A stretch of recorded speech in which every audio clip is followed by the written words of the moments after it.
আপনি কি জানেন যে একটা কথা শুনেই ক্রস চেক না করে অ্যাকশনে যাওয়াতে কত পরিবার ভেঙে যায়, কত সম্পর্ক ভেঙে যায়? আমাদের মধ্যে এই প্রবণতা আছে। আপনার ছেলের ব্যাপারে একজন একটা কথা বললো, এসে ছেলের মারপিট, জিজ্ঞেস করেন না এটা। আপনার মেয়ের ব্যাপারে একজন এসে একটা বাজে কথা বলছে, এসেই আপনি মেয়ের সাথে খারাপ আচরণ। আপনার ওয়াইফের ব্যাপারে একজন বললো আর কি, যে ভাই আপনি এখানে, ভাবিকে তো দেখলাম ওইখানে আরেকজনের সাথে,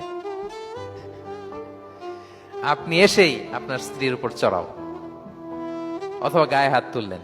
তো হতে পারে যে ওই ওই ভদ্রলোক অন্য কোনো মহিলাকে দেখেছে যে দেখতে আপনার স্ত্রীর মতো, এরকম হতে পারে কি পারে না বলেন? তো এই যে আপনি ক্রস চেক না করে, ভেরিফাই না করে যে অ্যাকশনে গেলেন, এতে সমস্যা হবে না সমাজে?